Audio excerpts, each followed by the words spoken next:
नमस्कार, मी भारती. माझं YouTube channel Shilwant फॅमिलीमध्ये तुमचं मनापासून खूप खूप स्वागत आहे. आज आपण मिरचीची चटणी कशी बनवायची ते मी तुम्हाला सांगणार आहे.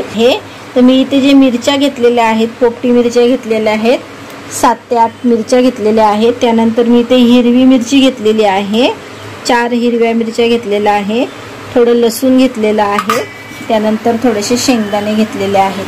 तर आपल्याला सर्वात पहिला काय करायचे, तेल आहे ना ते गरम करायला ठेवायचे. 1 पळी तेल घेतलेलं आहे मी, ते चांगलं गरम करून घेऊया.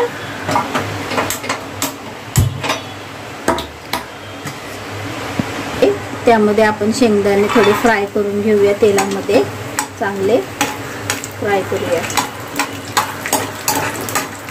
जर तुम्ही माझ्या व्हिडिओला नवीन असाल तर सबस्क्राईब करून ठेवा. अशा नवीन नवीन रेसिपी तुमच्यापर्यंत पोहोचवण्याचा मी प्रयत्न करेन. हे बघ, शेंगदाणे आपले चांगले याच्यामध्ये फ्राय करून घ्यायचे आहेत तेलाला. हे बघा, आपले शेंगदाणे जे आहेत ते चांगले फ्राय झालेले आहेत, ब्राऊन कलर झालेला आहे.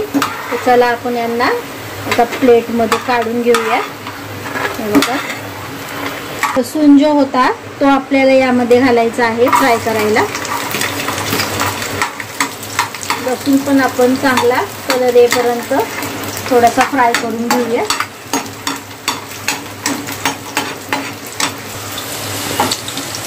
आपला लसूण जो आहे तो चांगला फ्राय झालेला आहे. त्यालाही मी प्लेटमध्ये काढून घेते.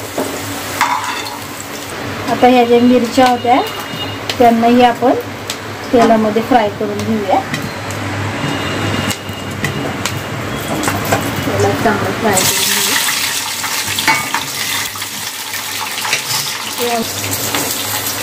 झाकण ठेवूया. थोडं झाकण ठेवायचं आपल्याला आणि असं फ्राय करायचं. परत थोडंसं झाकण ठेवायचं. चला आता गॅस बंद करूया आपण. आणि बघा, आपल्या मिरच्या ज्या होत्या त्याही चांगल्या फ्राय झालेल्या आहेत आणि त्यांना पण आपण प्लेटीमध्ये काढून घेणार आहोत. तर बघा, मिरच्या होत्या त्याही आपण प्लेटीमध्ये काढून घेऊया. हे बघा, आपण मिरच्या पण बघा कशा फ्राय केलेल्या आहेत. जास्त करपलेल्या पण नाही आहेत, मीडियम केलेल्या आहेत. आणि त्यामध्ये आपण थोडंसं मी जिरं घातलेलं आहे आणि हळद घालूया. आणि त्यानंतर आपल्याला मीठ घालायचं आहे. चला मग आता आपण काय करूया, याला मिक्सरला लावून घेऊया.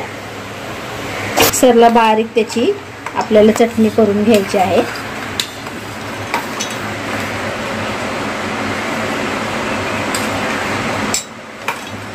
हे बघा, आपली चटणी जी होती ती तयार आहे. हे बघा, तर आपण जे तेल फ्राय करायला घेतलेलं मिरची वगैरे त्याच्यामध्येच आपल्याला घालायची ही चटणी आणि फ्राय करून घ्यायची. परत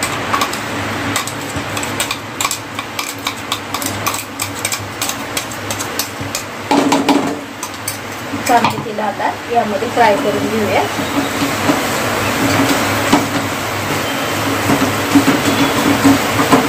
आपली चटणी जी आहे ना ती झालेली आहे.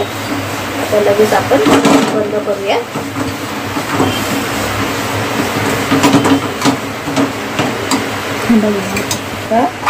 आपली चटणी जी आहे ती रेडी आहे, बनवलेली आहे. बघा, अशी चटणी तुम्ही पण करून बघा, खूप छान लागते. व्हिडिओ आवडला असेल तर लाईक, शेअर आणि सबस्क्राईब करायला विसरू नका.